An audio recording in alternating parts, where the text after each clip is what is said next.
Welcome, friends. This is Mike Williams. I recently had the pleasure of joining Brian Staveley on his Dose of Reality show. We had a 3-hour discussion where we talked about the McCartney conspiracy, geocentrism or flat earth, and the Mandela Effect. Due to the length of the show, I broke the interview down into 2 parts. Part 2 is this video where we discuss flat earth and Mandela, and Part 1 is the McCartney conspiracy. The entire 3-hour show can be found on Brian's YouTube channel, and that link is in the description box below. And please subscribe to Brian's channel to support his work. Thanks for listening and enjoy. I did a show with you, and you had me on to talk about the Mandela Effect. You also talked earlier how you did a show with Patricia, and I did a show with Patricia. So obviously you're into flat Earth. Yeah. I want to touch on those topics, and since we've already talked Mandela, we'll save that for a little after in the show. When did you start? I won't even ask when you got into flat Earth first, because it might have been a little like for me. I started questioning NASA in 2011 because of my research into 9/11 and media fakery. Brought me to Apollo, kind of a natural progression, and then from there I knew NASA was a fraud. I didn't really look at flat Earth till late 2014. But what brought you into that journey, into looking into NASA, space agencies, flat Earth, however you want to put it? Well, first of all, like just about everybody else, I was a believer in the space program and NASA and all that stuff and the Apollo missions and so on. But I started looking at the Apollo missions, I guess going back, I don't know, 10 years ago or so. Mm-hmm. And, I was watching documentaries and was reading about it. And, I started to have questions. So initially I thought, okay, so they faked the moon missions, but I didn't tie it to the flat earth or what I like to refer to it as geocentrism. It's basically, you have to incrementally step into this thing, right?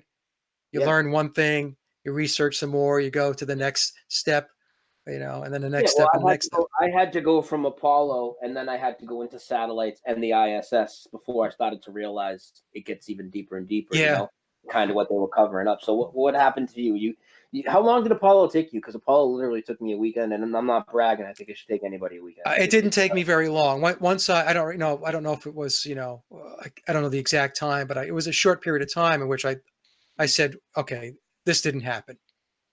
And so then in I guess it was 2015, 2014, 2015, that's when I stumbled upon flat earth. And, on YouTube, I would get these videos and there were flat earth videos. And at first I looked at it and I just started laughing. And I thought to myself, what is this nonsense?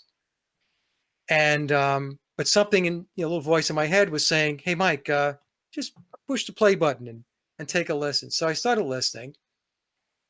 And I thought to myself, well, this is kind of interesting. And I believe the first set of videos that I watched was Mark Sargent's Flat Earth Clues. I think that's what he referred to them as. So I think he had maybe 11 or 12 of these things. And so, I didn't agree with everything that Mark had in the videos, but overall. He kind of just introduced you to a thought process. He yes, exactly. Mathematics, any formulas. He didn't really get into the science of it. He kind of just got you thinking about, oh, well. Yes. And, really question some of these things, and there could be some sort of agenda or motive here, right? Yeah, it was a very good table setter. There's no doubt about it. So he gets accolades for that. And then I started listening to Eric DeBay, and I bought Eric's book, and I read his book. And the Atlantean conspiracy, the one that has to do with flat Earth. I forgot what it's called. I think it's the Flat Earth Conspiracy. I forgot. I should know that, but I read it 4 years ago. So I got into that and I read that, and and what happened, Brian, was with the flat Earth is that I realized what I didn't know about heliocentrism. That was the key. So flat Earth forced me to have to go learn heliocentrism. What we would, of course. Well, and then when you do, it's ridiculous. None of it makes sense. So I didn't just fall into it and say, oh, I believe this, I embrace it, So it's like the McCartney thing, I'm looking at it, I'm thinking, all right, let me just check this out, let me research it. And that's what happened. I realized that, well, first of all, we weren't taught in school about heliocentrism. We were indoctrinated and conditioned with heliocentrism, the Well, globe model, exactly. They right? never taught us any of these ridiculous numbers and speeds or any of the specifics of it, because what if we rejected it? They want to wait until, 20 years later, and then if we find out Yeah, these numbers, well, we're already living on a ball. It's too late. right, right. And so it was a step-by-step process for me. And then I realized that I didn't know what I thought I knew because I wasn't taught. I was indoctrinated and I was conditioned, and I embraced the conditioning. So then I had to break that code, right? You have to break that programming. And when I did, it all fell into place. And so, I did a number of shows as a radio show host with folks in the flat Earth community. I think I had Mark on first, and I think Eric was on twice, and Patrician's been on, and had Jaron on. David Weiss was on the show. So I got these guys and gals to come on and talk about it, and that was an education process for me too, because some of them did far more real research than I had done at the time, Mhm. and so I got on board with it. Now, I do want to say that I don't like the term flat Earth because I think it has been conspiratorialized, if you will, just like Yeah. chemtrails. That's Mhm. why it's better to use geoengineering or anti-geoengineering than chemtrails.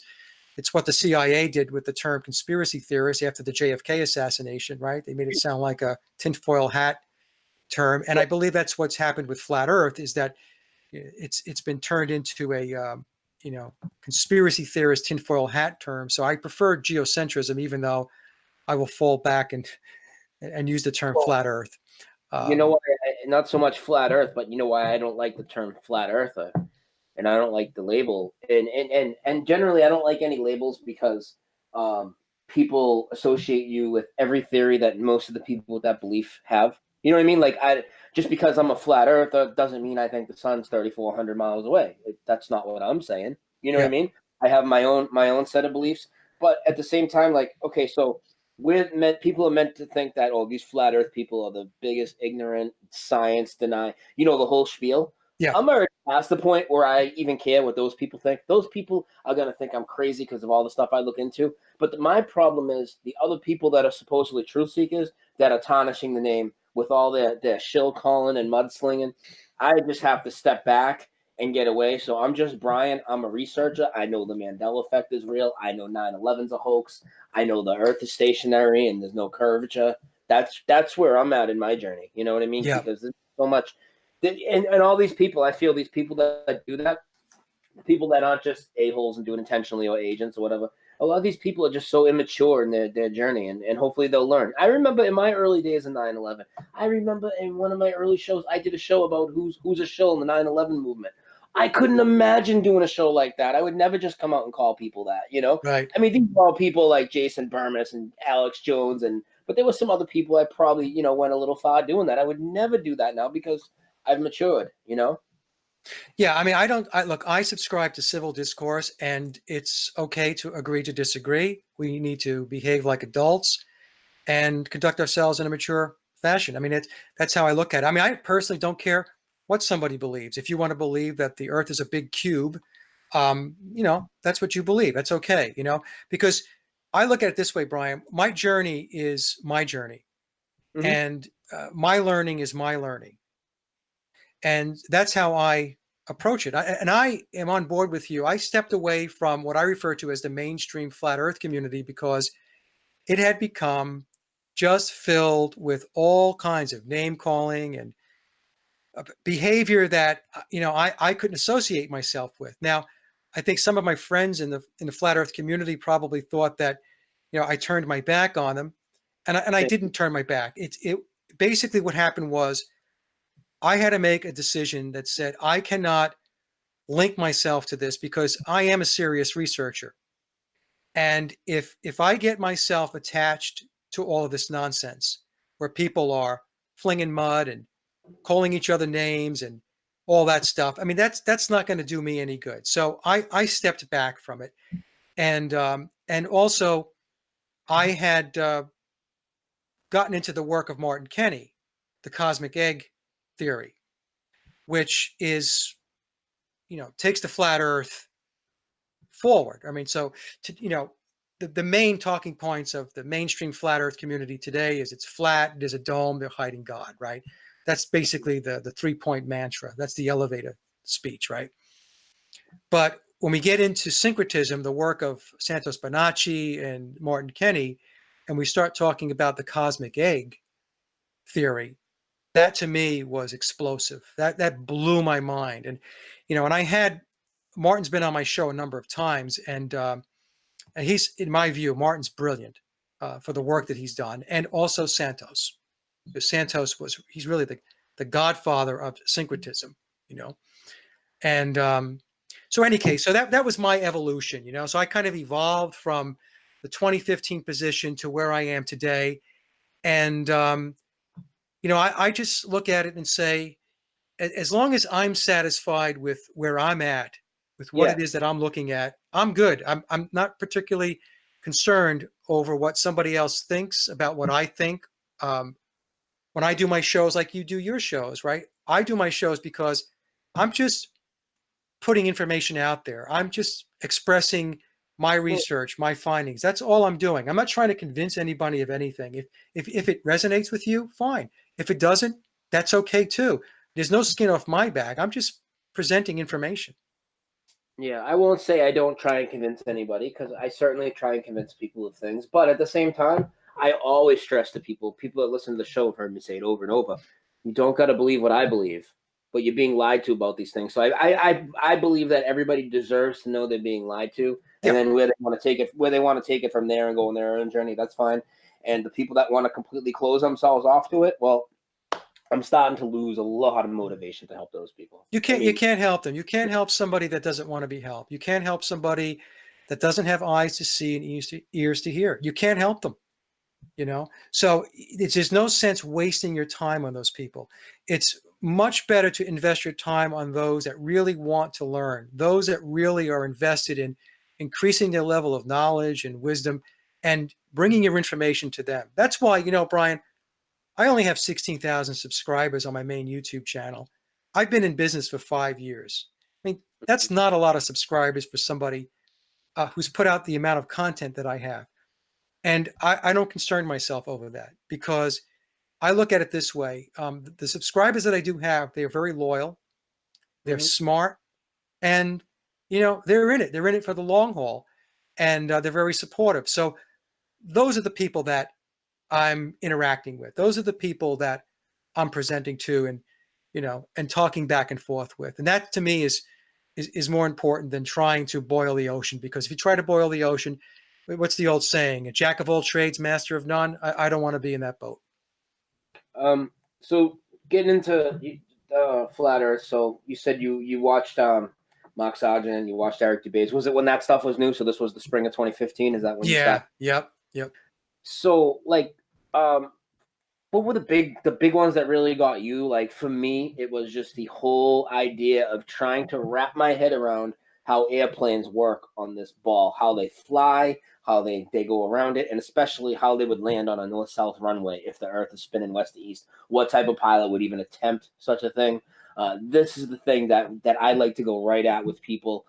There's so many things. Water finding its level, no Right. curvature, boats over the horizon, the different things that go on with the moon. For you, what are the ones that are like, man, it's just no way it's a spinning globe.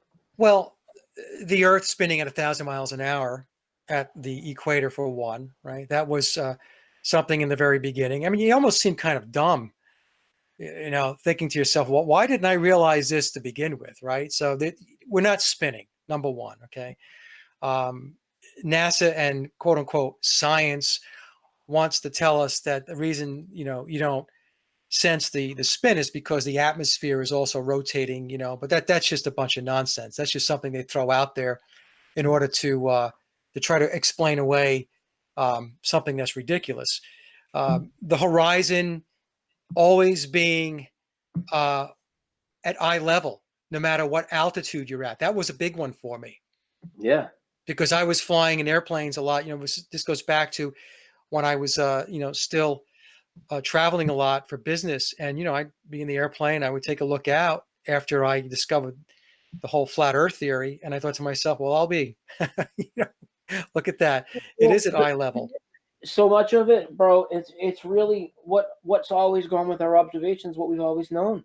We believe it's the exact opposite. Yet we're the crazy ones when we tell people, hey, you never felt it spinning because it's not spinning. You've never seen the curve. So people will try and come up with all these reasons, like how an airplane goes around the ball, gravity's pulling it around it perfectly. Even though obviously, so gravity's pulling the plane, but it holds down the oceans, but it let butterflies fly, and it's just what is gravity? Some sentient being now? Like it is the God basically. But it's like all these things are the exact opposite of what we experience. And when one of the big ones for me is, and they still push this as a proof of a globular Earth, is they tell you boats over the horizon.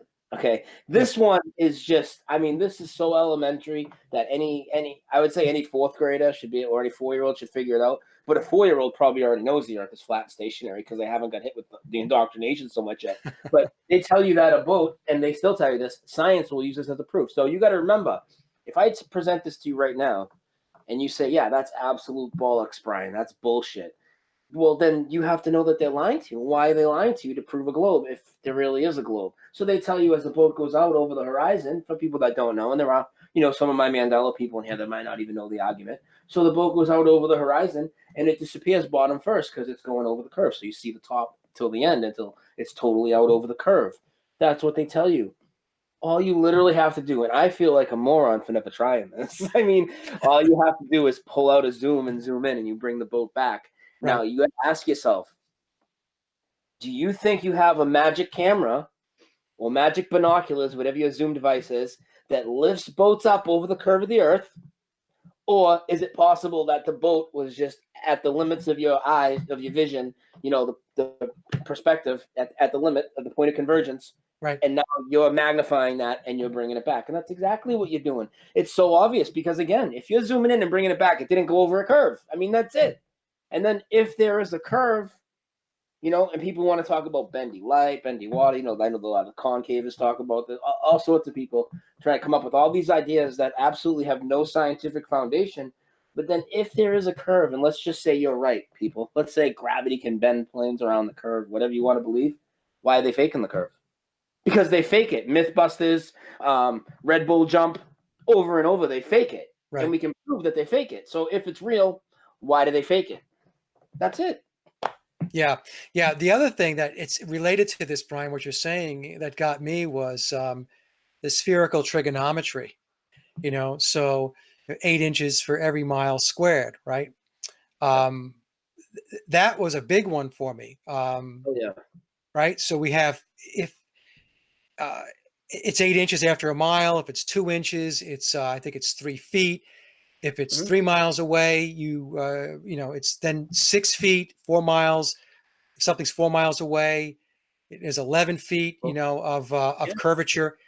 And by the time something is like 25 miles out, you're talking about 416 feet of curvature. So you shouldn't see lighthouses. You shouldn't see pretty much anything. And of course, like you said, today, with the technology we have with the cameras and the equipment that people have, I mean, it just blows that argument right out the window. I mean, so the spherical trigonometry was a big one for me because I would go to the beach because I'm here in North Carolina, so I'd go to the coast, and I would bring my binoculars, and I would look for the ships, and you would look out there without the binoculars, and you wouldn't see a ship, and then you would put the binoculars to your eyes, and boom, there it is. Okay, well, based upon spherical trigonometry and how far that ship was out, I mean, I shouldn't be able to see with the binoculars. How is that? That's one of the biggest things. I know you remember the Josh Nowicki shot, I'm sure, Chicago across Lake Michigan. Oh, yeah. That was middle of 2015. And that was huge. And anybody that watches my show, you see it every intro. It's the last clip where the guy comes out and says, what you're seeing here is a mirage. And he's literally telling you that what you're looking at with Chicago in front of your face is literally an illusion, and it's not there because it can't be there if it's a ball, because there would be a half of a mile of curvature, 2,400 feet at 60 miles. The old Sears Tower, what's it called now, the Willis Tower or something? The old Sears Tower is not even, and I say not even gigantic, obviously, it's not even 1,600 feet. That wouldn't even peak up over the horizon, never mind see almost the entirety of it. I mean, it's absolutely ridiculous.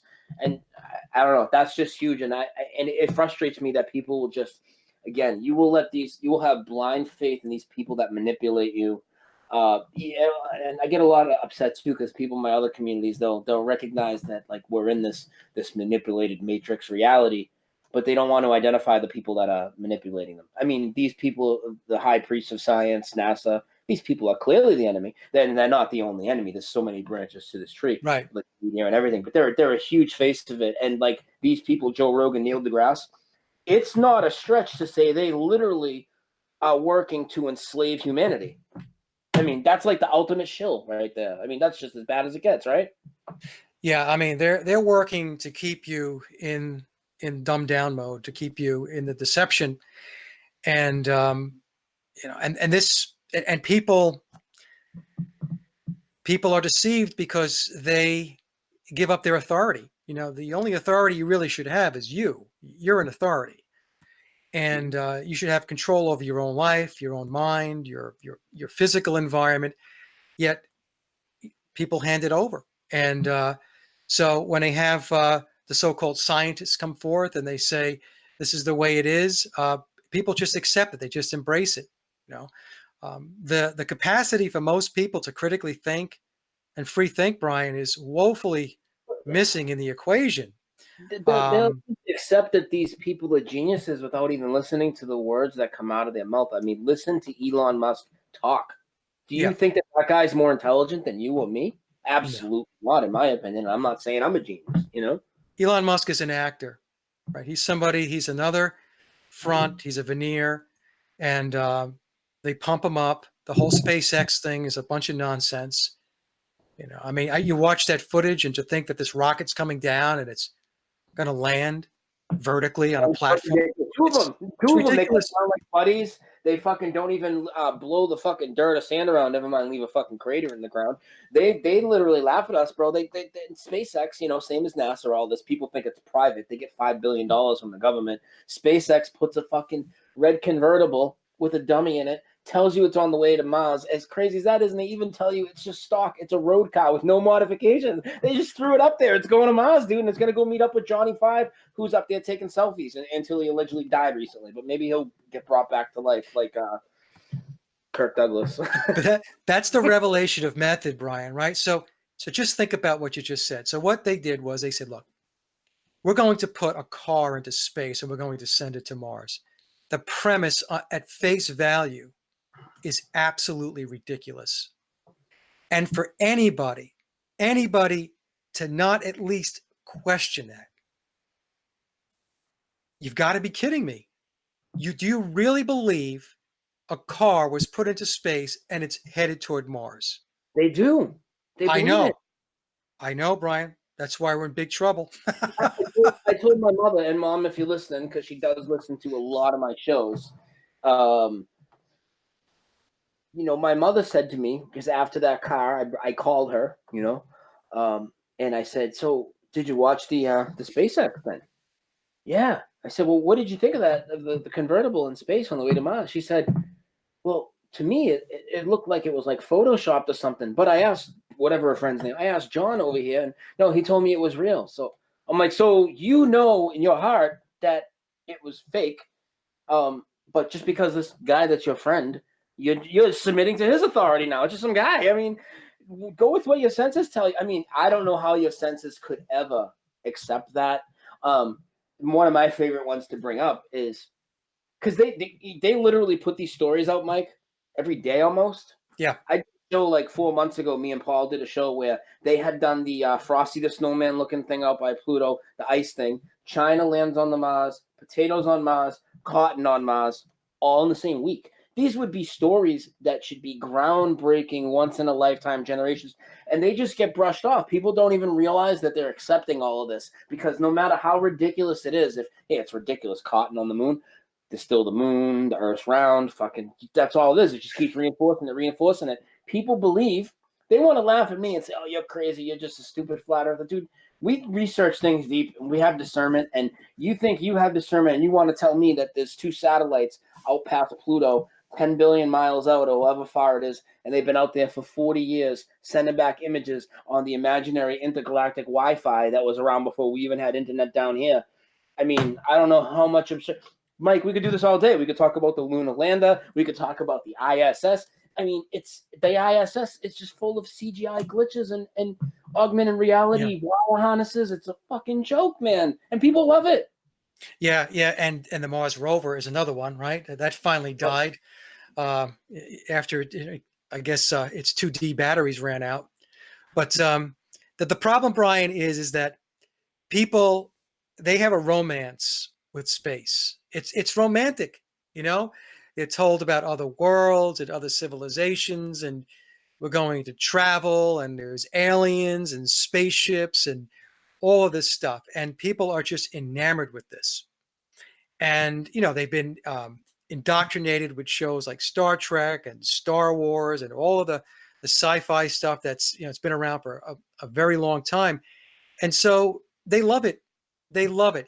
This is something that, look, just take a look at the next time they have a Star Trek convention, and look at how many people attend and they dress up in Star Trek clothing and stuff like that, and they show up with fake phasers and stuff. I mean, really? And these are grown people. These are grown-ups, And I'm not saying that people shouldn't have fun, okay? But what I'm saying is that this is how far gone a lot of the population is. They're gone, okay? There's no reaching certain people. The vast majority, I'm convinced that the vast majority of folks are lost. I mean, we're not going to bring them into the fold because they're not even aware of you and me. Do you know what I'm saying? They're not even aware of flat Earth. They're not aware of the anomalies of the ISS and all of the CGI glitches and all that stuff because that's not in their awareness. They're just not focused on that. I mean, they're staring at their phones and doing whatever it is they do during the day, and just spending time in an inane way. They're not looking for truth. They're not seeking knowledge. They're not trying to understand anything. They're not doing any research. So this is why we have the situation that we have, because people just, like I said before, they give up their authority, and they are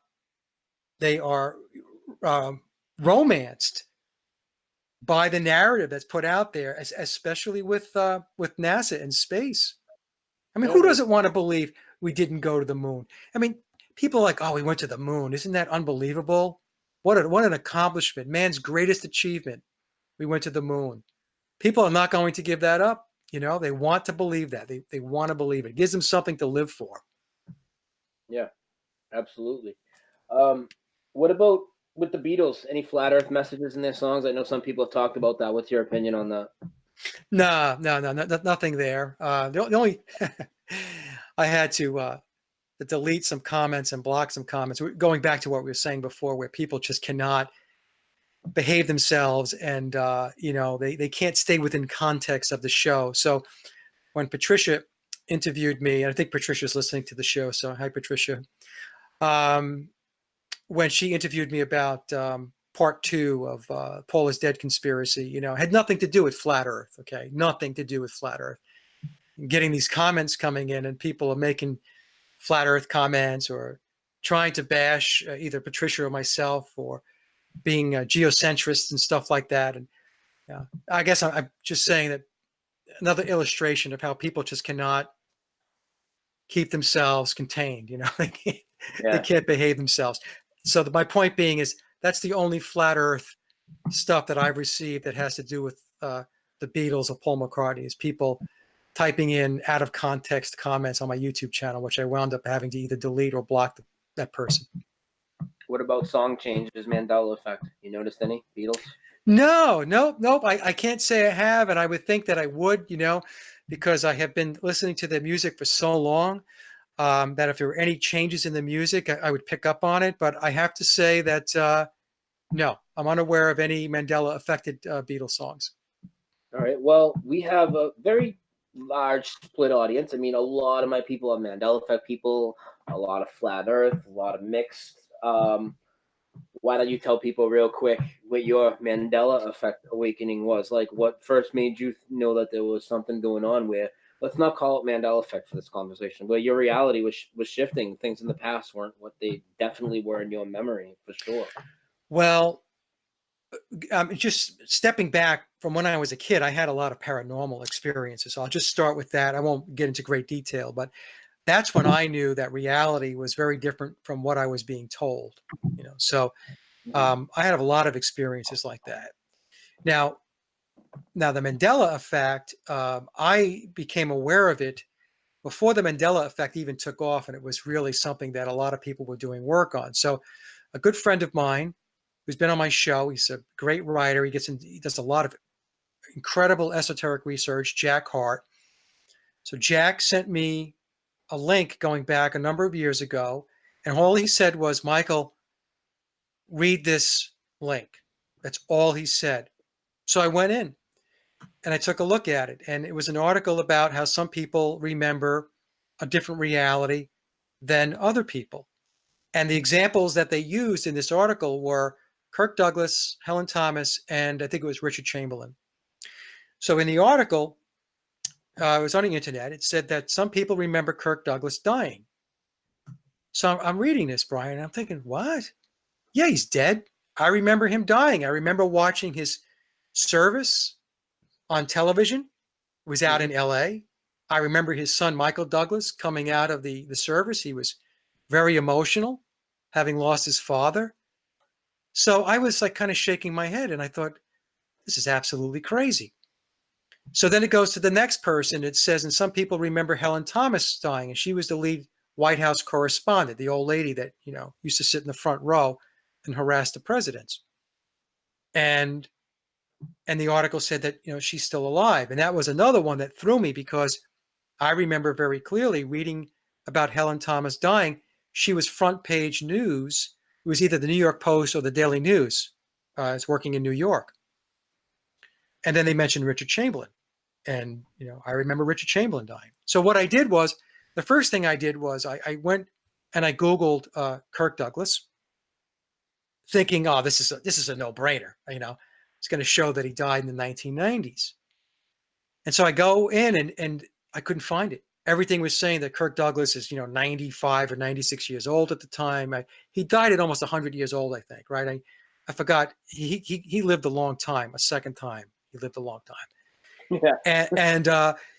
So I'm looking and looking and looking, and it became very frustrating to me, Brian, because I'm looking and I'm thinking to myself, I'm not seeing what I should be seeing here. And it was I think I just paused for a second, and I just had this thought, like, what the hell is going on? What is this? And so I did the same thing with Helen Thomas. And she didn't die when I knew that I'm not even going to say when I thought she died, when I knew that she had passed the first time. Other ones that came to mind was, I remember Hugh Hefner passing away before. Billy Graham. I remember Billy Graham passing away. I think he's died like 3 times. Yeah. But my awakening to the Mandela Effect, again, folks, before it was even really called the Mandela Effect, was Kirk Douglas and Helen Thomas. And that's when I knew something was up. And, then there was the Berenstain Bears, and my daughter was big into the Berenstain Bears, right? So I went to my daughter going back a number of years ago, and I said, do you remember those books you used to read, She goes, yeah, the Berenstain Bears. I said, no, it's the Berenstain Bears. And I was joking with her. And she looked at me, she goes, Dad. So she goes on her phone, she looks it up, and the look on my daughter's face, Brian, it was like, whew, white as a ghost. The look was, what the hell is going on? And so, I mean, it's real. It's real. And I know some folks, they don't see it, they're not affected by it. And I don't know why, maybe they come from a different timeline or a different reality. And in their timeline and reality, it was always the Berenstain Bears and Kirk Douglas was always alive. But in my reality, no. Kirk Douglas died, Helen Thomas died, Richard Chamberlain died. Hugh Hefner died before he died again. Same with Billy Graham and the So the celebrity that's a Berenstein big few. Bears. Gloria, who was a big part of the show for a long time, and she still comes on here and there. Kirk Douglas, that was a huge one for her too. She talked Yeah. about a lot. What about you had any personal ones? Like for me, my whole neighborhood changed its name, and nobody's still even taking the update 3 months later. Have you seen anything like that? Buildings No, pop up. no. I saw your videos on that, but yeah, no, my neighborhood has stayed intact. That's a very, very strange one. Yeah, that's very, very strange. When I made those videos, I was thinking, is this even going to resonate with people? Because they're not going to give a crap about my neighborhood. They don't know it. It's not Mr. Rogers' neighborhood, right? But man, those really resonated with a lot of people. I've had people tell me they believe in the Mandela Effect because of the Centerville videos. Yeah, It's yeah, it's still nobody calls it Centralville. Nobody even knows what Centralville is, but it's always been Centralville now. yeah. That's unbelievable. It It's is. so I wish I could explain, or I had some insights as to what's going on. I mean, it's pretty much all guesswork, but what's it's a your idea? phenomenon that does exist. I will say that. I mean, there's no doubt in my mind that it exists. Well, the celebrity ones are huge for you. What else? Media, geography. I mean, a little bit of everything. What are some of the? What are Yeah, the some of the? geography, the alignment of North America and South America. It's gigantic. That was my number one until I found out about Black Tom. I mean, Yeah, the Panama Canal going north and south boggles my mind, dude. yep. Australia is another one where that's positioned. The Black Tom one I didn't know about until you came on my show. That was a good one. That's insane. Now you can see obviously where I come from, why that's my number one. To never hear about that Yeah, after all the 9/11 research. I mean, that would have been shoved down our throat. Every 9/11 documentary, all over the media. I mean, never, never. yeah. Because when you brought it up with me, I'm like, Black Tom. What is he talking about? Usually Yeah. when I say Black Tom, people are like, who the hell is he? Yeah. Yeah. So it's one of those things, we live in a very, very strange world. It's a very interesting time to be alive Yeah. because we're experiencing things, and waking up to things, those of us that are waking up, that are extraordinary. I mean, I wouldn't trade it for anything, Brian. Some people ask me, do you worry about this stuff, Mike? Because you look into this, you're researching that. Some of these topics are very dark and heavy, and I think to myself, you know what? I just find it all very interesting. I really do. Fascinating. It's fascinating. How could you not? My reality's changing. Things are changing when they're in my possession. What we've been told about what's in the sky is completely false. There could be projections. There could be fake things flying up there. There could be holograms. There could just be things from God. It's absolutely not what we're told. How can that not be fascinating? And I'm fascinated in learning about the way we're lied to. And honestly, I don't accept being lied to. And that's my problem with people is I don't know why people will accept being lied to. There's people, you'll show them that NASA's lying. Let's say something on the more lower level. Never mind flat Earth. Let's talk about Apollo or the convertible, right? You show them something, or just the lunar lander, for instance, with the ripped construction paper and aluminum foil and this shit sitting on the moon, right? You could show them that, and they might even agree with you that that's not real, but then they won't take it any farther than that. What's it matter? And it's like, well, you are being taught these lies. You're passing these lies off to your kid, and you're funding these lies. You're paying for these lies by force. Try not paying your taxes. They'll come take your house. I That's mean, right.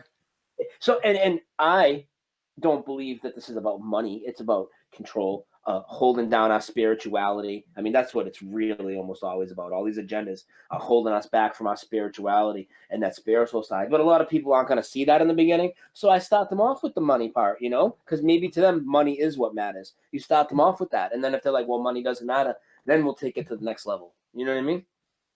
Yeah, the spiritual piece is very important, and it's something that I talk about a lot. And the example that I use, Brian, is that if you picture a football field and it's 100 yards, the first 50 yards is the physical world. That's your physical experience and your physical reality. And the other 50 yards is your spiritual existence and reality.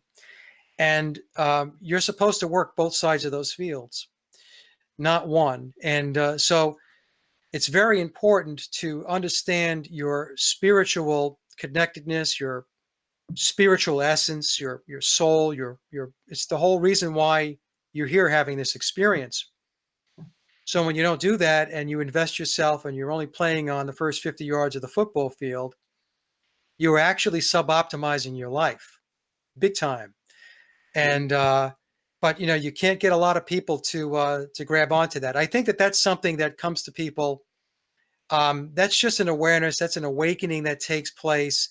That's an inner thing that at some point something clicks, and the person realizes that they need to understand more about their purpose in life.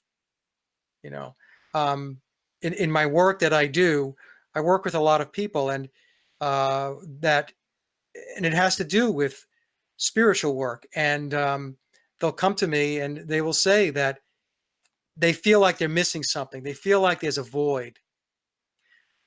There's something that is just not connected within them, and they're seeking that connection.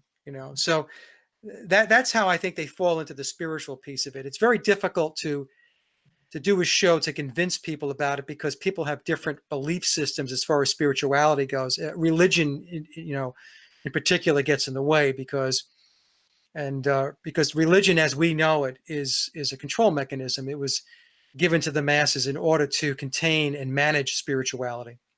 Yeah, well, I tell people that almost every show. I'm like, see, there's this whole fake mantra set up, and on the surface, it seems to be legit because it's religion versus science, right? I mean, everybody knows that, religion versus science. But in reality, organized religion is falling hand in hand with mainstream science. That's and right. they're both there to gatekeep your spirituality and to veer you away from it every way they can. That's why they lie about the globe and the universe ever expanding and all these distances. You're insignificant. You're just this little speck of dust in the middle of nowhere. There is nothing special. There is no spiritual. That's why when things like the Mandela Effect happen, which in my opinion is definitely spiritual and a consciousness-based thing, they want to steer you in directions of science, like it's CERN and it's man, and then manipulating it because there always has to be science. There always has to be man. There always has to be an equation and a formula to explain away any phenomenon we see. It can never be anything spiritual because of God or anything like that. It's always got to be some complete bullshit that's backed by nothing than math. And people think that this is one example I want to give real quick. I don't mean to keep ranting, but people think, oh well, math proves everything. Math does not prove a fiction. I could make up any bullshit story and back engineer the math to fit it. For instance, I could tell you I have a flying car that does 3,000, that does 1,000 miles an hour. I'm going to be in LA in 3 hours or whatever, and it gets 3,000 miles a tank of gas. So I'm going to have half a tank when I get there. And I could show you video of the construction of the car, and I could show you the gas when I get there, and I could Skype you from fucking California. Does that really mean that I have a 3,000, 1,000 mile per hour flying car? No, it's just math on paper. It's not proof of anything. Yeah, math is not science. That's the thing. No. So the controllers have convinced the masses that math is science. So there's a quote, from Nikola Tesla, and I actually have it up. Tesla says that, he said, today's scientists have substituted mathematics for experiments, and they wander off through equation after equation and eventually build a structure which has no relation to reality. Mm-hmm. And that's what they do. And in fact, Albert Einstein, and I know a lot of folks have problems with Einstein, I do as well, but every once in a while he comes up with something that's meaningful. But when he was asked about being able to come up with the math for the heliocentric model versus the geocentric model, I'm going to paraphrase here, but what Einstein had said was that they can build a mathematical model or the math around either model, heliocentric or geocentric, and make it work. Yeah. So what they're doing with math essentially is they're back solving, right? So they already know the answer. Yeah. The answer is I want it to be this, and so then they work on math to be able to back into the answer that they already have concluded on, and that's how science works today with math. And then they put all these. They show Einstein, with 5 blackboards with math. It's ridiculous, And they also got all these. They'll have a theory, but instead of basing it off something that's proven, they'll base it off another theory, and it just goes like this, and it's not anything real at all. It's right. Absolute nonsense going in a circle. That's right. It's theories. Um, I mean, they even tell you. I mean, this is part of revelation of the method, right? They'll say that this person is a quantum theorist, right? They're telling you that he theorizes. Yeah. He's not saying it's factual. He's giving you a theory, right? And we see this all the time with these guys that they put on the television sets and that the masses are just consuming, and people don't have the wherewithal to discern between a theory and a fact. Um, they never ask. I mean, people don't even realize that gravity is a theory. Yeah. It's a theory. It's never been proven. And yet people will just go, "Oh, you guys are crazy. What difference does it make? Theory, fact. What difference does it make?" And that's the shortcoming of humanity. That's why we're in the situation we're in. Yeah, absolutely. What other aspects of social engineering and psyops did you want to get into? Because we kind of addressed earlier, you wanted to cover that a little bit. What else besides? Well, just I don't want to get too much into it. I mean, I think that with the McCartney conspiracy, I covered a lot of it because, as I mentioned, that conspiracy covers many, many aspects of the controlling apparatus, right? I had mentioned the pyramid of power itself, the Tavistock, the deep state, social engineering, mind control, right? Crowley magic, the occult, Luciferianism, all of this stuff, it permeates everything in our society. So everything out there is mind control. Your media is mind control. And that's probably the biggest one out there, because you've got this hypnosis box sitting in your living room and in your bedroom, and it's constantly pumping conditioning and mind control and social engineering into your head, looking to have you accept what it is that they want to implement. You know, um, and the tactics that are used is, if you don't fall in line, you're vilified, you're labeled, right? You're this phobe, you're that phobe, you're a conspiracy theorist, The you're this, anti. you're that. Yeah, but I mean, these are the tactics that they use in order to get people to basically just buckle and just throw their hands up in the air and just kind of give up. And it is difficult. It's difficult for folks that are looking for the truth, seeking the truth, to be able to maintain their composure most of the time, because you are being battered around, and not just by the media and all the stuff that goes on around us, that the controllers have put in place, but we have the same problem even with our own friends and family. Mm-hmm. I know a lot of us that, I'm sure many folks that are listening to this show, if not everybody listening to this show, has run into this, where I told people they don't have to like specifically they don't have to specifically watch something on TV to program them to say, hey, flat earth is stupid. And then if you bring up flat earth or Mandela effect to them, they say, hey, that's stupid because of the programmed response. They're already overall programmed to go against anything of critical thought that goes right. against the information that's come from these people. So they don't have to, 2 weeks before you bring up flat earth or 9/11 inside or any of these things, they don't have to be recently programmed with that. They don't even have to see an anti-flat earth, anti-9/11 conspiracy type video. They just already have like, no, you can't say that. You can't say that, Mike, because no, that's not what we're taught. That just goes against, because then everything breaks down after that, and people aren't ready to accept that. That's why people, they just can't. They're not ready to accept that, and that's what makes me mad. Is a lot of people don't know it. I get it, and we're all brainwashed. I'm brainwashed. You're Yeah. brainwashed. We're all at different phases of coming out of it, and I'm still brainwashed. There's shit that I'm still brainwashed about that I don't fucking realize it yet, but that's Right. okay. We're gonna admit it and move forward. Some people, they just can't admit it, and some people are just cowards of it. And I'm not saying everybody doesn't believe what I believe is a coward. Don't even try and twist that anybody. But some people are cowards to have their own free thought. And sorry, I'm going off here, but it gets me, man.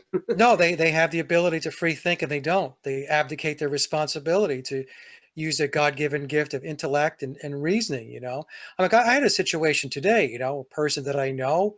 Uh, I'll just keep it at that. They know that the work that I do, and they know that the research. And they said to me today on the phone, they said, "Oh, that Paul is dead stuff is bullshit, and the flat Earth is bullshit." This is what they said to me. Okay.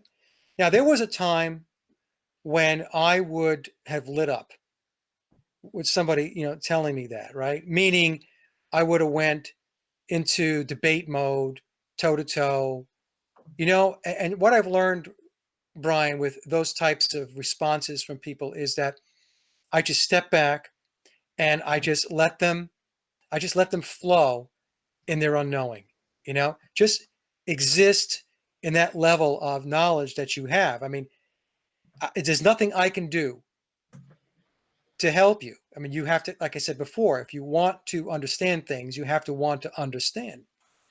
So, that's a big piece of the difficulties and the struggles that people who are seeking truth that we bump up against. Like I said before, it's not just the media, it's not just the music industry, entertainment, your government, your politics, your judicial system, your military. All that stuff is commandeered. All of that stuff is controlled. All of it. But what the most difficult part is when you've got people within your inner circle that essentially attack you, even if they're not intending to. It's hard. It's a hard pill to swallow. But you just have to work your way through it. And like I said, I've been doing this a long time, so it's just thick skin. It just doesn't bother me anymore. I just let it roll off my back. Yeah. I got some questions from the chat, and I didn't mean to put them off so wrong, but they got kind of asked when we were talking about other things. Scotty Balo in the chat asked if all this information about Paul is the whole Paul thing, all this info came to you around 2015. I don't know why he's asking that. If maybe there was a leak of information then, maybe he's thinking of Mandela. I don't know what his reason, but when did it come for you? Like, when did you start to come on it exactly? I know. Well, it's like I said. I knew of the conspiracy going back to as early as I used 1976 because that's when I actually had the presentation in my high school at the time. But my moment of really getting into it was when I read the first edition of the Memoirs of Billy Shears, which was the book came out in 2009, but I didn't read the book until 7 years later. That's what I thought you said. I was right. 2016. 2016, yeah, 2016, and then from there, I mean, I just dove in, and it's essentially been nonstop for almost 3 years now. Somebody else in the chat, I forget who, but I did write down your question. Asked how, I think it was Michael, asked how does Billy stay looking so young? That's a good question. I mean, it's one of the things that I noted in my my concert review that I put that video up like about 2 days ago. Billy's 82 years old. He'll be 82 this year, September. His birth date is September 9th, 1937, based upon the numerology and the number 9, which he loves the number 9. So it's anybody's guess. I know everybody has a different view of how they go about doing this. I won't gander a guess, to be honest with you. All I could say is that for a man that's 82 years old, even though his voice is shot, his mobility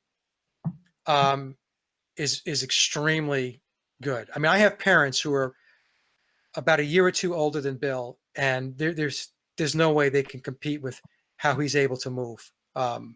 He did a 2.5-hour show, okay, and this current tour he's on is 39 concert dates in less than a year, and it's in Canada, it's North America, it's South America, in Europe.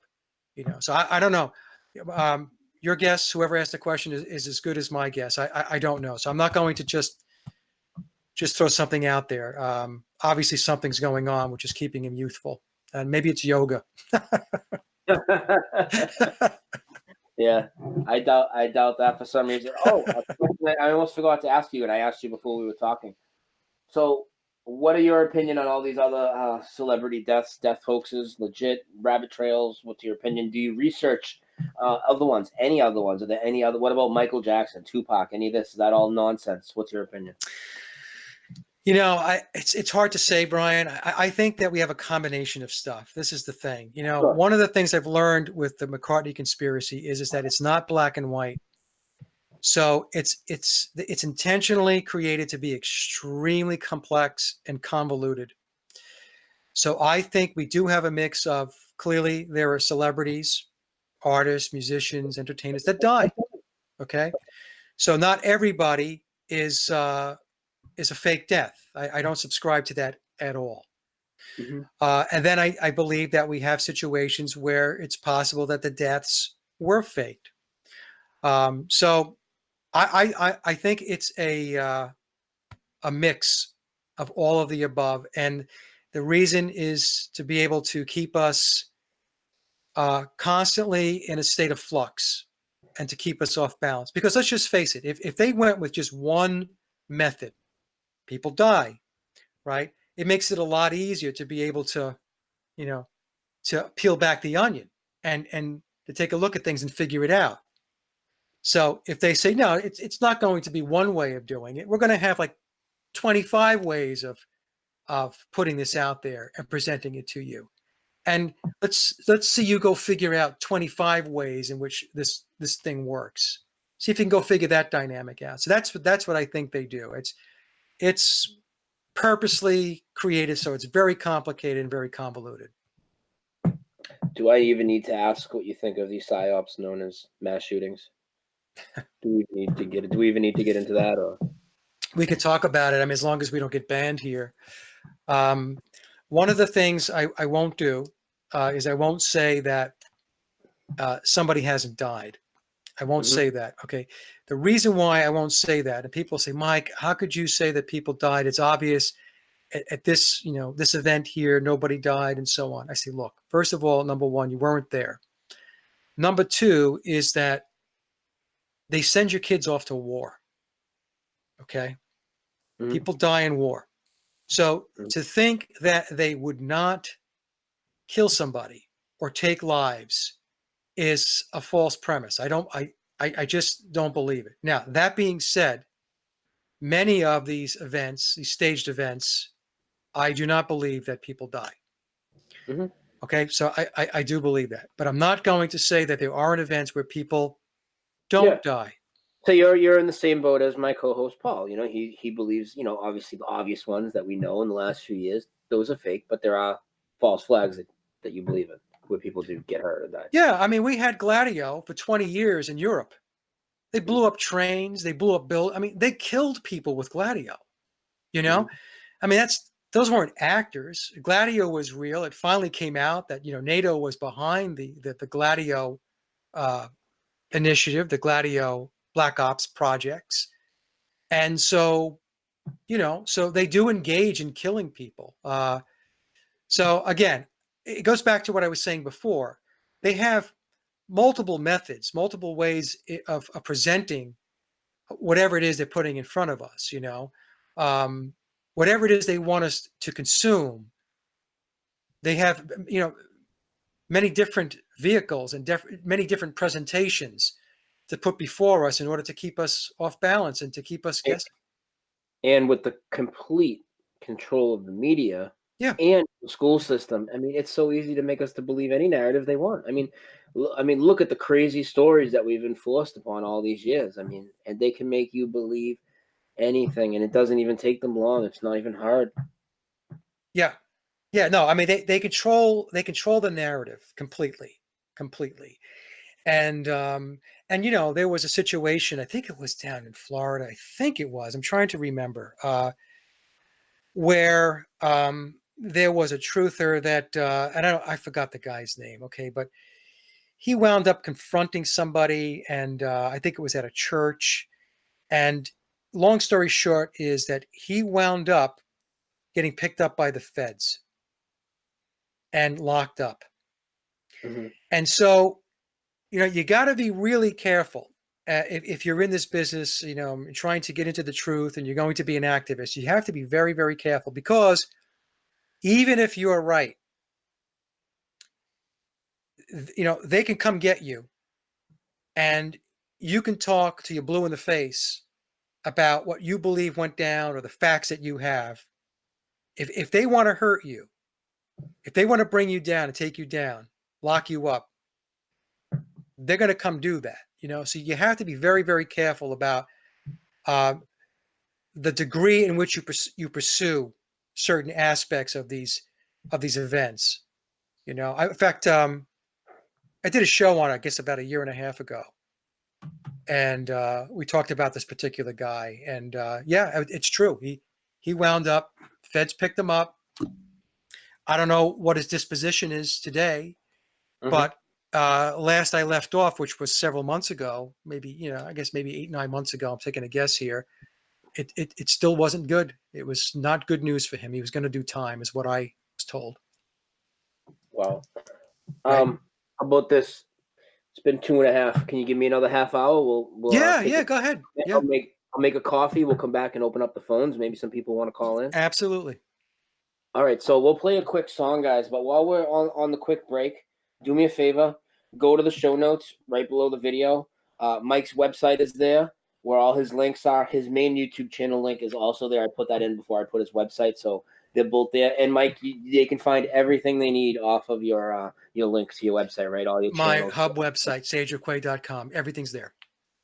All right, so everybody, please do that. And if you're new to me and you came over from Mike, please sub all 3 of my channels because of censorship issues. I, in fact, got pulled off of a live stream today in the middle of the show while 50-something people were watching. They saw it all happen. Before the show was even done, I got bullying and harassment. So we never know, Mike, myself, other people, we never know when our channels are going to go. So just do us the favor. It takes a second to sub and bell backup channels and whatnot. So please do that. And everybody, we'll be right back. Dose of Reality with Brian Staveley and Mike Williams tonight. All right, everybody. Welcome back to Dose of Reality. I'm your host, Brian Staveley. I'm here with Mike Williams from Sage of Quay. Mike, you're on mute. I don't know if you're still not. I'm here now. Okay, yep. Okay. Yeah. So let me just open up the phones. Yeah, Mike, I'm not a musician like you, but it was just for fun. It was fine. Oh, all right, guys. So the phones are open. If my mods can help out and put the number in the chat, 978-435-0006. And you can call in. Any questions for me, Mike, any topic, it's all on the table. And you guys are awesome with the calls. Guys, just please remember when you call, I don't have an intricate phone system. It's just Google Voice. So please don't call when somebody's already on. Wait till they're off because I do not have conference capacities. Mike, you take calls on your show? No, my shows are all pre-recorded, Brian. Do you just upload them, or you run them as a Premiere so that the chat can engage? No, I just upload them. I'm a little primitive. Yeah, you should run some as Premieres. I think people will like that because then they can talk. That's what I do with my with the ones that are old or whatever, and I run them as Premieres. That's what today was. Today wasn't a live show. It was a show from the last 9/11. Oh, okay. Yeah, so I just premiered it so it has a live chat, and they killed it midstream. So we have a call. Dose of Reality, you're on Brian and Mike. Who's this? I do. Oh, you got to turn down your volume first, buddy, whoever this is. Hello? Hi, can you just turn down the audio in the background, please? Yes, I can turn it down. Okay, who's this? This is Catherine Snyder. My question is for Mike. Awesome. Go ahead, Catherine. I appreciate your comments about Bob Dylan and the interview with 60 Minutes and his comments about where does the music come from and could he ever write them again. There was an interview with John Lennon, if it was John Lennon, obviously before he was killed, with the BBC. And at 1 hour, 17 minutes, he talked about not having met Paul McCartney till 1961, which isn't true. And then at 1 hour, 34 minutes, he talks about waking up at 2 or 3 o'clock in the morning, rolling over with these songs playing in his head and not knowing where they came from, but writing them down. When Billy took over the Beatles in 1966, he said no more silly love songs. But in 1975 or 76, Wings put out Silly Love Songs. So I'm wondering why the powers that be who wrote all these amazing songs for the Beatles and John Lennon failed Billy Shepherd. Second part of the question is Queenie Eyes. Who is Queenie Eyes? That's Okay. it. All right. So hi, Catherine. Okay. So the first question, I'm trying to put it in context with regard to Billy. So give me that again. It's from listening to the interview with Bob Dylan Yeah. and also the interview with John Lennon with the BBC. There seems to be some MK Ultra mind control that Yes. helped them get inspirations for these songs that they wrote, as well as help from Tavistock. Yes. Why did these same people not support Billy Shepherd and put him in a position to write songs like Silly Love Songs that he was so adamantly opposed to? Where did they go? Why didn't they support him? Okay. So you're saying, okay, so let's just take this, break this down. So it's a theory, obviously, that McCartney himself, biological Paul McCartney, and John Lennon were in mind control programs. This is something that I have put forth. I'm sure there are others that have surmised this also, so I don't want to say I have a sole handle on this, but McCartney himself said that yesterday came to him in a dream, right? And you've got Lennon, right? And you've got Lennon talking about something very similar. So this would lend itself to at least pique somebody's interest to say, well, how does that happen, right? So as I mentioned earlier in the show with Brian, I do believe that both biological Paul McCartney and John Lennon were in mind control programs at an early age, and that it is possible, I'm just saying it's possible, that these songs or other songs were given to them through hypnosis, through trance, through the mind control program. I'm not saying all the songs, but perhaps there are key songs. Now, as far as Billy, you're saying now, why didn't Billy get the same assistance from the controllers to write great songs? Is that what you're alluding to? Yes, he was very adamant when he took over the Beatles in late 1966. No more Silly Love Songs, and yet what did he publish in 75, 76 with Wings? Yeah. Is, Silly Love Songs. It just seemed that the powers that be that were writing these amazing songs for the Beatles somehow failed him. Yeah, I don't think they failed him. I would say, first of all, Billy wrote great songs as a Beatle. So from 1967 to 1970, the McCartney that you're listening to is Billy. So I'm hard pressed to say that there weren't great McCartney Beatles songs from 67 to 70. Okay, so I'll start with that, and then I will also say that although his solo career, even Wings, wasn't as prolific as his Beatle years from 67 to 70, he wrote some incredibly great songs as a solo artist with Wings. I mean, Live and Let Die, you've got Band on the Run, Mull of Kintyre, you've got Maybe I'm Amazed, just a bunch of songs. Now, when he wrote Silly Love Songs, I viewed that as basically Billy giving up the premise that they're not going to do love songs anymore. Basically, that was a Beatle thing, that the Beatles weren't going to write love songs anymore. They were going to get more esoteric, if you will. And then, when he was with Wings, he turned around and he said, you know what, I could do what I want now. I'm not a Beatle anymore, so I'm going to write a silly love song. And I think what he was doing was, I know it now, and probably you know it now, and others, because we are familiar with the conspiracy. Is Billy was connecting dots with the release of Silly Love Songs, with in the 70s with Wings, and the declaration he made when he took over the Beatles in late 1966. So I think what he was doing was just essentially saying, okay, I can write love songs now. Any other questions, caller? Yes. Well, I find that he was able to write Silly Love Songs that's kind of ironic. And also just curious about what your take on his song Queenie Eyes from 2011 is. I don't know, to be honest with you. I have not looked into Queenie Eyes. to be able to render an opinion on it, Catherine. Yeah, sorry about that one. Okay.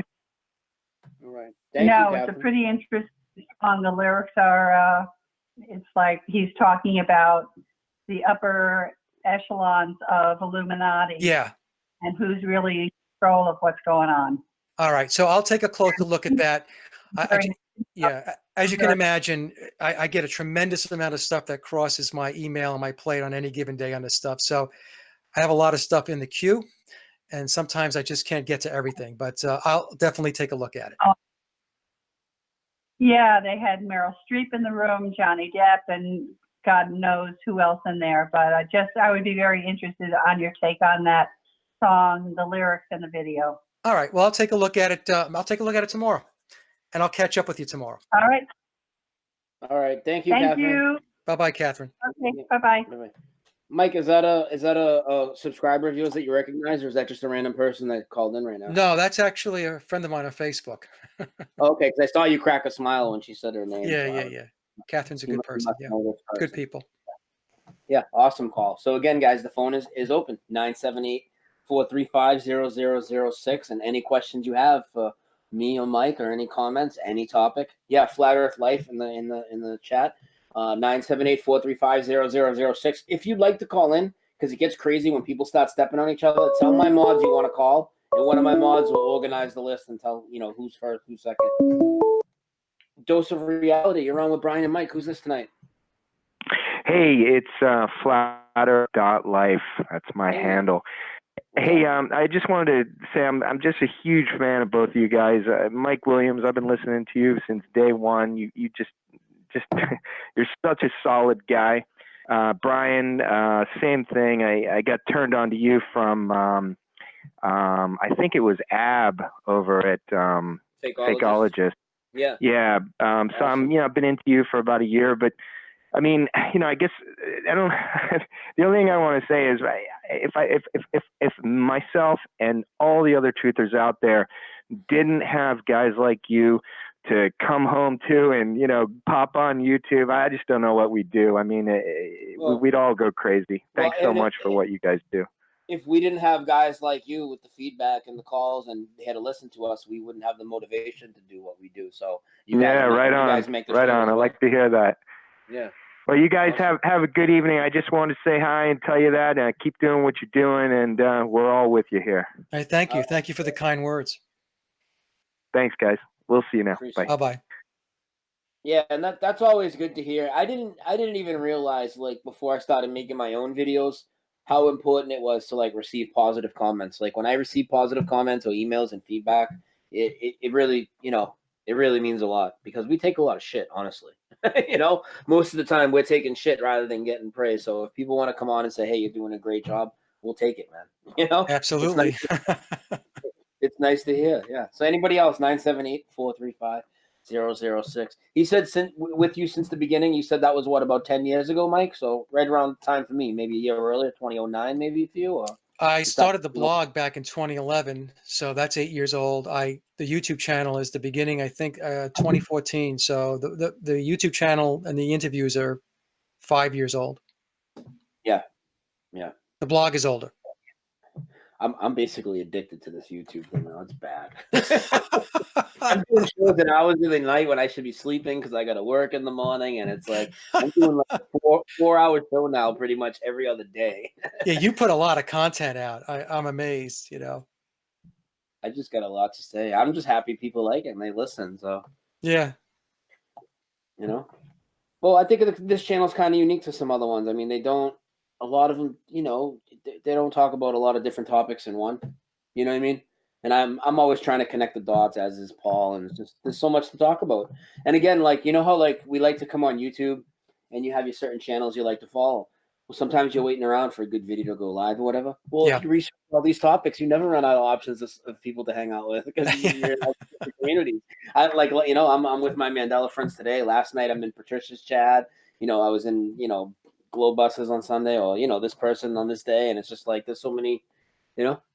And like I said, I take a step back from the flat Earth community, like being in the Facebook groups and just dealing with a lot of people. But the people I like, I still watch all their shows.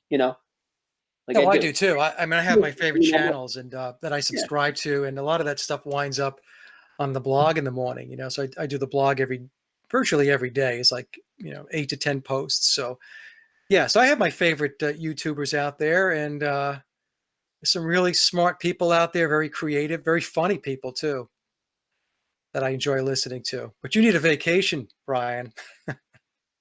I know. I have one coming up though. I do have a week off of work coming up in the like the third week of June. So I'm gonna try and get off the internet and go somewhere where there's water. Maybe I can bring my dog and just go on a lake somewhere. I don't even care who goes with me. I just go there, and I don't even drink anymore. Like I'm not against it, like totally, but I might drink like once or twice a year, Yeah. just if I'm at Asian and it comes up. And I think I want to go get drunk at a lake house somewhere for a week. We just got back from we spent some time in Daytona Beach down in Florida. It was great. The weather was fantastic, and I was amazed because the time we were there was no spraying. It was just I'm telling you, it was like the good old days. The sky was beautiful blue and no spraying. The temperature was perfect. We had a great time. Yeah. All right. While you're talking about that, let's change topics again. What's your opinion on chemtrails? Now, I would tend to think that you probably think there's more than one agenda. So for you, what are the main agendas of chemtrails? What are they really doing, and what's the deception? Because you probably heard my opinion. Have you or not? It's not to poison everybody, but it's more of a thing to impede collective consciousness and our frequency and other things, masking the sun, laying maybe a surface in the sky, these types of things. I never thought it was about killing us because we're in their control. They want to keep their control. They don't want to eliminate their slaves, in my opinion. Plus, they'd be poisoning themselves. Maybe you see things differently. What's your opinion on chemtrails? Actually, I'm leaning toward your position. I used to, of course, believe that it was all poison. I'm not saying it's not poison. Okay, let me just say that I'm just saying that I believe you're correct, Brian, that the real reason they're doing it is to interfere with the electromagnetic frequency, the ether. Mm-hmm. That's what I think they're doing. So, as an example, the sun is not this big fireball in the sky, right? It's an electromagnetic light, if you will. And I think we're consciously connected to it, and they're trying very hard to block that. Right. So the chemtrails are designed to interfere with that frequency, right? So what they're doing is they're putting noise in the line, so it's a dirty line, right? And so I agree with you that I think that that's most likely what they're doing. Now there are other pieces of this. It's multifaceted.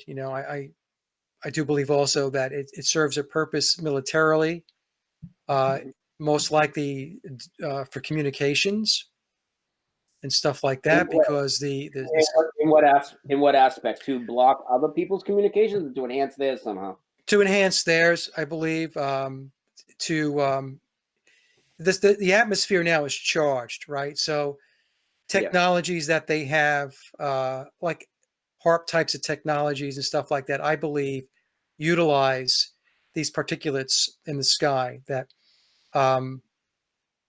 that it's there as a connector, if you will. It's some kind of schematic or wiring diagram, if you will, in the sky in order for them to do certain things. And clearly, in my view, it's to steer the weather. It's used to be able to pulse, to move fronts, and to create weather, to create hurricanes and stuff like that. So, I do believe it's a multifaceted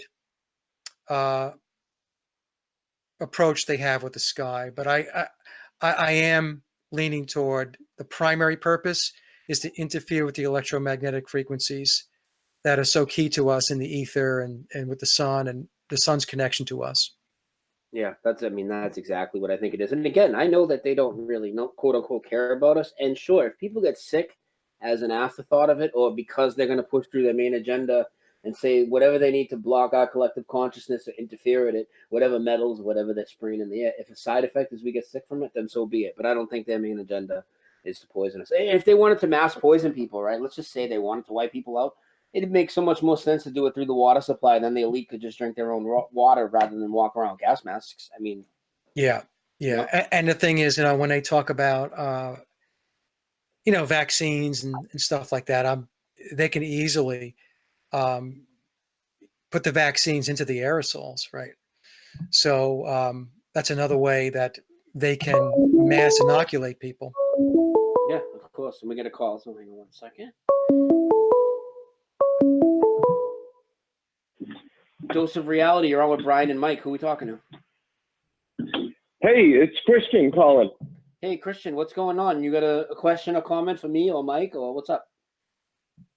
Yeah, I had a question for Mike. Sure. Awesome. Mike, I was talking to my, I love the stuff that you've been doing, by the way. And I'm all caught up with you on your channel and all the stuff that you've been talking about, including the concert you went to, which sounded pretty interesting, even though it's a big waste of money these days. So, it just seems like every concert's the same, just a big suck of money, Yep. They get you going in, they get you going out, they get you with the merchandise, and it's just, you described it as kind of like corporate and just really sterile. Yeah, that's what it is. It's a corporate presentation, Yeah. It's kind of really sad that every show that you go to now is almost the exact same. It's like, whether it's Pearl Jam or whether, it's all just like the same experience. You go there, you get robbed, you get, jacked up for all kinds of fees for, grabbing a beer or whatever, and it's like, by the time you leave there, $350 later, you feel like you've been pretty much ripped off. Absolutely. It's a template they're following. That's what they're doing. They have a corporate template. And if you notice, all of these arenas, they're owned, it's sponsored by corporations. Many times it's banks, So, and the Billy concert, the Freshen Up concert I went to, as you said, it's no different, even though he's a major league musician and rock star. His concert and the presentation is his corporate presentation. It's no different if you went to go see somebody else. So it's intentionally done that way. It's to homogenize the experience and make it as bland as they possibly can and have everybody cheer them on. Yeah. So I've been following what you're doing on the with the book and the memoirs and everything like that, and I believe that this conspiracy is like as big as anything. It's like 9/11, the moon landing, and Paul McCartney. Because like when you realize all the people that have to be in on it, including the Queen of England, right? Like basically knighting this guy. She knows what she's doing. She knows why he's getting knighted, right? Right. The work for the crown. And when you realize that all of these other musicians that work with this guy all are in on the joke, they're all in on the whole thing. There's some videos that you have up there of guys like Dana Carvey talking about working with Billy. Right. And it's amazing because it crosses not just music but comedy and TV and movie stars. They all know that he's Billy. Entertainment industry. It's the entire entertainment industry. It's all, Yeah. Well, it's like George Martin said. I mean, not George Martin. George Carlin said, it's a big club and we're not in it. And they're all in on the joke. There's no question about it. No question. Do you know if Max Martin, the guy that currently writes like every pop song today, do you know if he's related to George Martin? I don't know. I'd have to take a look at that. I'd have to take a look. Do you know who Max Martin is? No, let me take a quick look. Max Martin. Okay, so do you realize that every song, like from Katy Perry to Britney Spears to everything, like has this guy over in Sweden that is the author of all these pop songs? Like, yeah, I'm looking at him now. Oops, it's all Max Martin. And now he's got kind of like a company and everything like that. But look at all the writing credits of the pop songs today. Whoever comes on, if it's Pink, if it's Katy Perry, if it's Taylor Swift, it's Max Martin writing their songs, or they get co-writing credits or something. So he's this is very common, by the way, where they have these guys that do this work and are writing the songs for all of these acts. So I'm taking a look here. Katy Perry, Ariana Grande, Backstreet Boys, Britney Spears. So he's a ringer, right? This is what I was talking about before. You have these people who are ringers. These are professional songwriters, professional producers, and so on, musicians, and this is what they do. So if this doesn't surprise me, he's not related to George Martin, though. It's hard to believe that a crazy song about like teenaged female angst, that hits the radio and is catchy. You look up who wrote it, and it's a 55-year-old guy in Sweden. Right. That's because they're craftsmen. I mean, they know what it is that what sells. And the other thing that we have to realize is that nothing gets played that the pyramid of power does not want to be played. So the song cannot be a very good song, but they're going to make sure that if that song has a particular message that needs to get out, it's going to get out. They control all of the record labels. They control all of the radio stations. They control all of that stuff. Nothing goes on the radio that for lack of a better term, the controllers or the Illuminati don't want to have on the airwaves. This is what people have to understand. That's why sometimes people think, how the heck did that song get played? How come I keep hearing that song? It's not even a good song. That's because the radio stations and the record labels are told that song is going to sell. What McCartney's new album, Egypt Station, is not a very good album. I don't know if you've listened to it. I have it. But they made sure that album catapulted to #1. It's not a good album. It's not. I mean, Billy's done some great work, but he's 82 years old now. He was 81 when he released the album last year.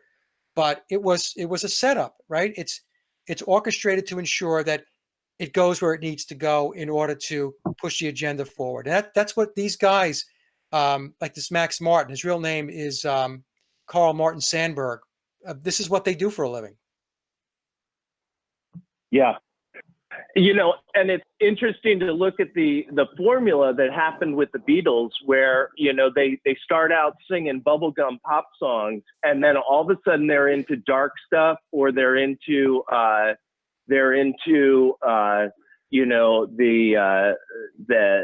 trippy psychedelic stuff. In the case of the Beatles, it's all happening today. You see Taylor Swift or something like that, and they all grow up through their pop stuff, and then before you know it, they've got 12-year-old girls listening to these songs, and they're really dark. The artist has gone from one thing and transitioned into a whole nother phase. So it could be Katy Perry, it could be Taylor Swift, it could be Miley Cyrus, it could be, they all kind of start out bubblegum, and then before you know it, they start releasing the albums that have the really dark stuff on them, and so you see the same template that you see for the Beatles happening with all the stars today. They come out with a great catchy little number, and they start getting a lot of airtime, and they sell a lot of albums, and parents are like, oh yeah, honey, you can listen to that. I don't mind that. And then the next album is okay, and then the third album is just like worshiping the devil. Taylor Swift is a great example where I can't even let my daughter like listen to the latest Taylor Swift album or watch any videos, because it's just like demonic, and she didn't used to be that way, but it's all part of like a transition that happens. So my question for you, and this is, I was talking to my mother-in-law about this conspiracy and how big it is Do you think the Beatles, like the Beatlemania, was real, or do you think that the whole thing was manufactured? Them stepping off the plane at Shea Stadium or whatever, and you know the whole girl frenzy, you know, screaming craziness that you see surrounding the Beatles back then. Do you think any of that was real, or do you think that was manufactured, or, you know, staged, or both, or what? It was manufactured. So they manufactured the demand. So these screaming girls were bussed in. They were brought in, paid initially to be able to create the frenzy. And so then what happens is humans being humans, they fall in line and they replicate that behavior. So they had to fabricate it in the beginning. They engineered it. They had to create the demand. It's like any other product. The Beatles were a product.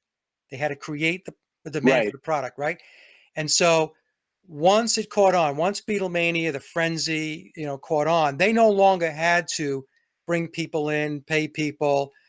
Many times in the beginning, what they did was they took these photographs, and it might have been maybe 8 to 10 girls there, but the way they positioned the camera, it made it look like there were a lot of people there, a lot of girls, screaming girls, but it wasn't. It was a small group. So they packaged it, and it was brilliant packaging. And so then once they got the ball rolling, everybody else fell in line, you know, so they no longer had to invest their time and money in creating that demand anymore, because it got traction. And once it got traction, they were able to ride that train right out of the station. But the Beatles, from the very beginning, were engineered. The Beatles are an engineered entity. They were fabricated. There is no organic anything about the Beatles, because it goes back to what I said earlier. The entertainment and the music industry is completely controlled, cradle to grave, 100%.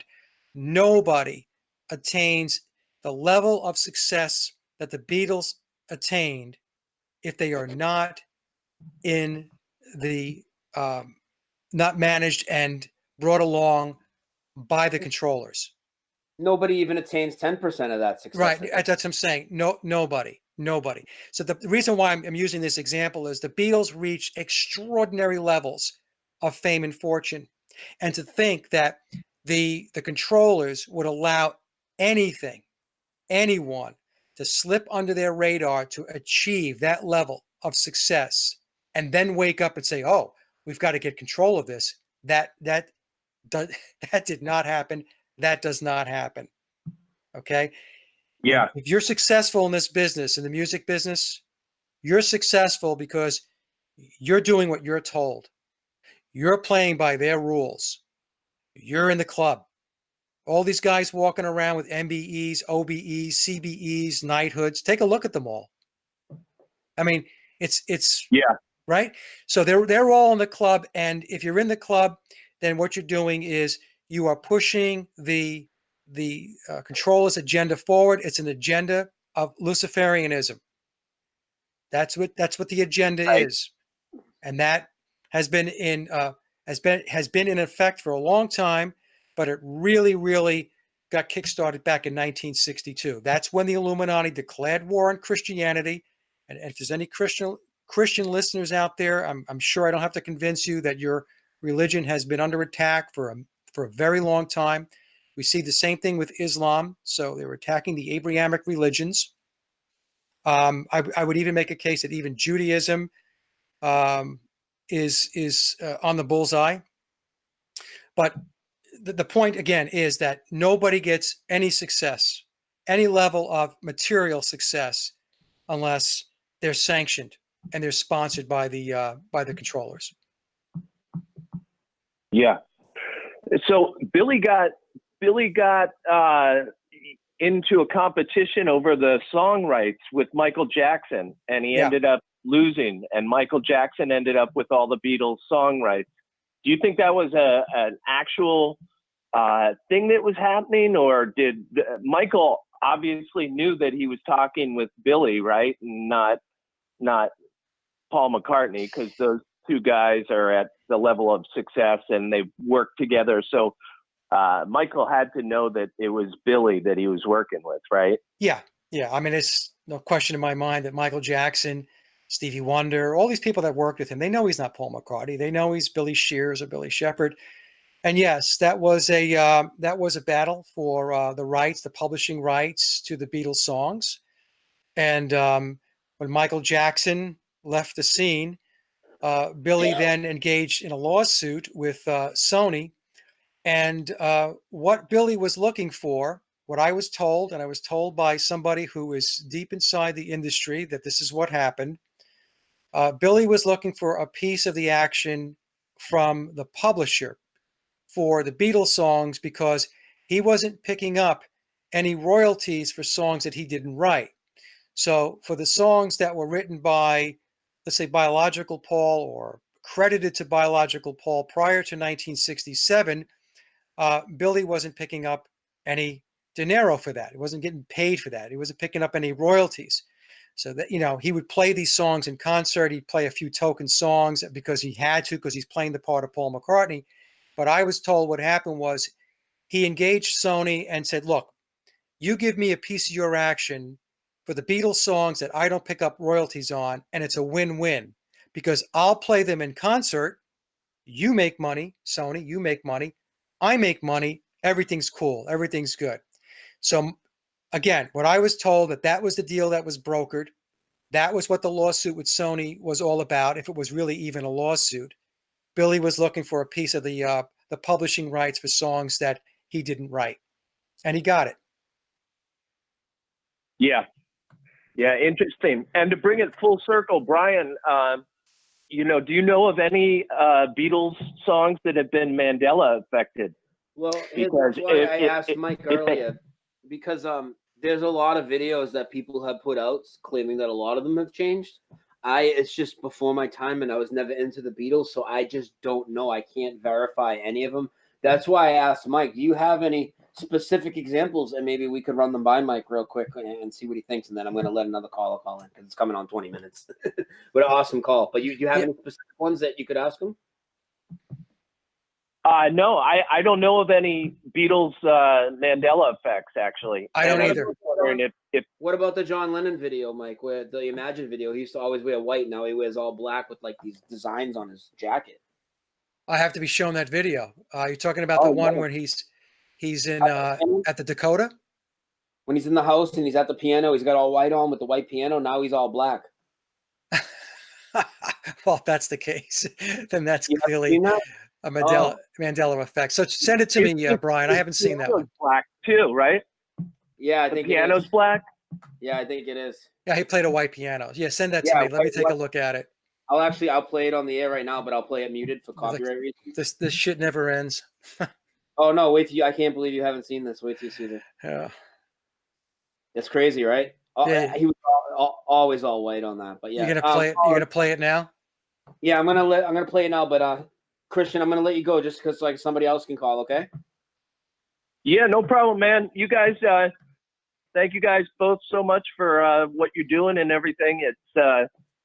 It's fascinating, Mike, to hear all your stuff, and I certainly hope you continue to uncover truths down this path because it just is like an onion. There's probably lots and lots of layers to it that are still left covered up. Well, thank you, Christian. Thank you, and thank you for listening. Yeah, take care, guys. Bye now. Yeah, where do you see this, Mike? Because this is the one that I am sure about because I know this video. You know what I mean? Like, no, hang on 1 second. Yeah, just nobody call real quick while we're doing this. You can see my screen, right? Yeah.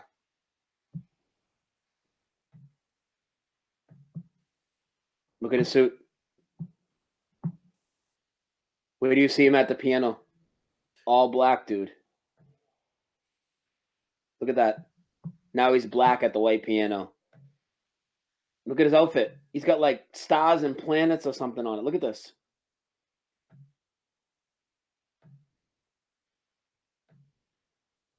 That's crazy to me. He always had all white.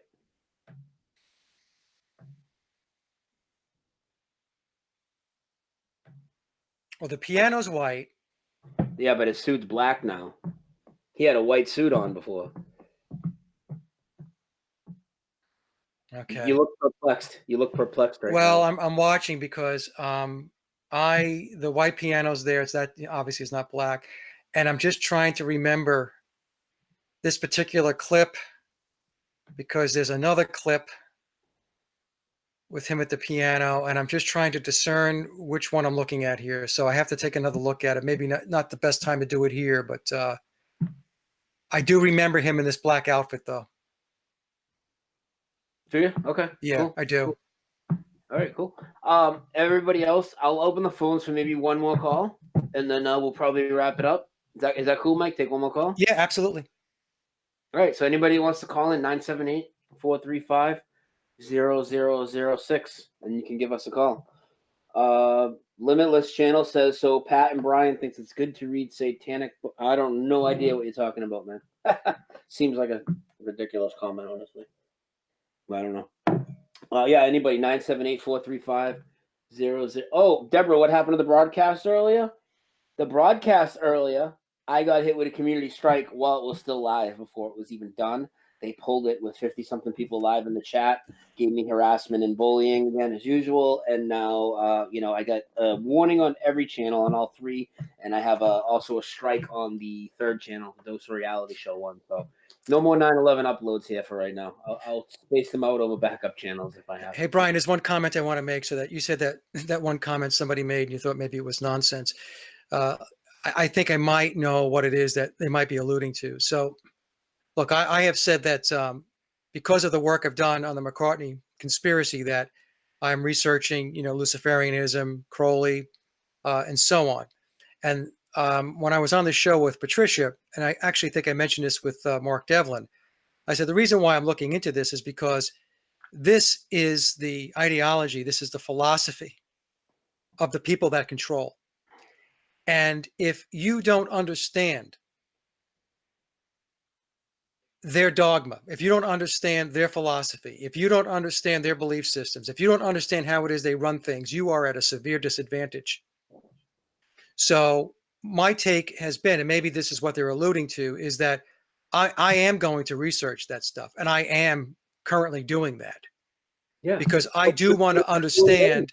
I don't want to fly blind. Okay. If anybody out there thinks that that's ridiculous, then you go fly blind. You continue to bump into walls. I'm not doing that. Okay. It's important to understand how it is that these people that run your life, and they do run your life, how it is they operate and what it is that they believe. And once you get a handle on it, you'll be able to navigate your life much better. And you'll be able to avoid a lot of their traps and a lot of the minefields that they have set out there for you. So open your minds and critically think. Don't shut down. That sounds like a shutdown comment to me, if that's what that person was alluding to. So I just want to make that comment. Yeah, it's always good to know your enemy, man. I mean, it's not Exactly. Exactly. You're trying to take on that ideology for your own personal life. It's like you're trying to understand it, and Right. how you going to understand their game plan? How are you ever going to realize what they're trying to do until it happens, until it's too late? If you don't understand that their thought How are you process. ever going to discover the truth if you don't do stuff like that? It's just if that person was going there, Yeah, they don't get it. That's all I'm going to say. And if I missed the boat and that's not what you intended, then I apologize. But just want to cover that base. yeah. So I'm gonna wind it down. Is there anything else you want to touch on before we get out of here? And before we do, also, just give your website and your show and everything a plug and let people. Yeah, know. I think we're good, Brian. This was a lot of fun, and yeah, my website is sageofquay, QUAY.com. That's my hub website, and if you go there, the links to all of my platforms and my media are there, and that's a great place to start. I have the blog, I have my YouTube channels, my D2, BitChute, Mixcloud, Spreaker for podcasts. So a lot of times people ask about a podcast platform. I am on Spreaker, so it's all there. Awesome, and hopefully maybe again we can, we have some time, we can meet up again and do another show. Absolutely. It'd be awesome. And thanks again for having me on your show. Anybody that missed that, it's on Mike's Sage of Quay Radio Hour YouTube, and it's also mirrored here. And of course, Mike, feel free to mirror this if you'd like to. And thanks, man. I really appreciate it. And I had a great talk, and it was great hearing all this. Let me put my camera on. Yeah, I really appreciate it, bro. Thank you, stuff. Brian. Yeah, it was a lot of fun. Thank you so much for having me on, and I'll have you back on my show, and we'll just continue to talk about stuff. All right, awesome. All right, my everybody. friend. All right, thank you, Mike, and I'll see you later. And everybody, you've been listening to Dose of Reality with Mike Williams from Sage of Quay, Brian Staveley, Dose of Reality, and we are out of here.